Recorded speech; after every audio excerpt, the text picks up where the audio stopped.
Ecclésiaste. Chapitre 2. J'ai dit en mon cœur, allons.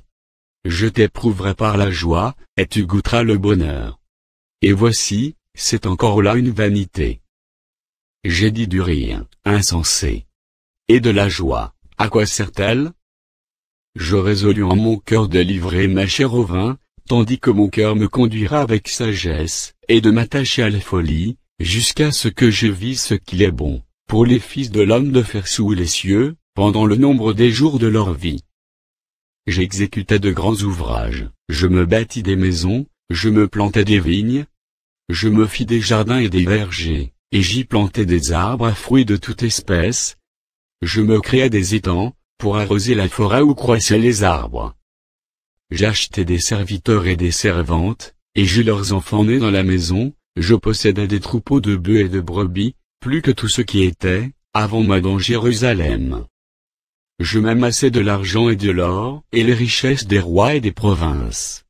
Je me procurai des chanteurs et des chanteuses, et les délices des fils de l'homme, des femmes en grand nombre. Je devins grand, plus grand que tout ce qui était, avant moi dans Jérusalem. Et même ma sagesse demeura avec moi. Tout ce que mes yeux avaient désiré, je ne les en ai point privés, je n'ai refusé à mon cœur aucune joie, car mon cœur prenait plaisir à tout mon travail, et c'est la part qui m'en est revenue. Puis, j'ai considéré tous les ouvrages, que mes mains avaient faits, et la peine que j'avais prise à les exécuter, et voici, tout est vanité et poursuite du vent, et il n'y a aucun avantage à tirer de ce qu'on fait sous le soleil. Alors j'ai tourné mes regards vers la sagesse, et vers la sottise et la folie. Car que fera l'homme qui succédera au roi? Ce qu'on a déjà fait. Et j'ai vu que la sagesse a de l'avantage sur la folie, comme la lumière a de l'avantage sur les ténèbres. Le sage a ses yeux à la tête, et l'insensé marche dans les ténèbres. Mais j'ai reconnu aussi qu'ils ont l'un et l'autre un même sort.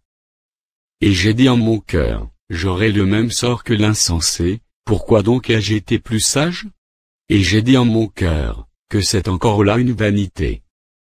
Car la mémoire du sage n'est pas plus éternelle que celle de l'insensé, puisque déjà les jours qui suivent, tout est oublié. Et quoi? Le sage meurt aussi bien que l'insensé. Et j'ai haï la vie, car ce qui se fait sous le soleil m'a déplu, car tout est vanité et poursuite du vent.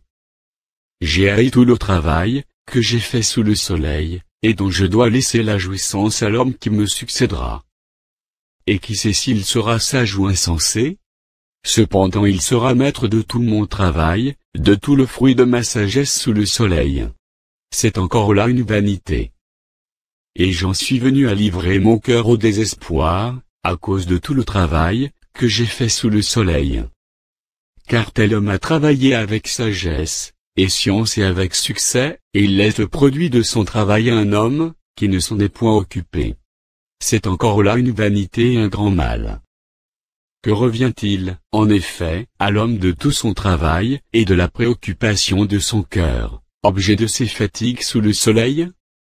Tous ses jours ne sont que douleur, et son partage n'est que chagrin, même la nuit son cœur ne repose pas. C'est encore là une vanité. Il n'y a de bonheur pour l'homme, qu'à manger et à boire, et à faire jouir son âme du bien-être, au milieu de son travail, mais j'ai vu que cela aussi vient de la main de Dieu. Qui, en effet, peut manger et jouir, et si ce n'est moi? Car il donne à l'homme qui lui est agréable la sagesse, la science et la joie, mais il donne au pécheur le soin de recueillir et d'amasser, afin de donner à celui qui est agréable à Dieu. C'est encore là une vanité et la poursuite du vent.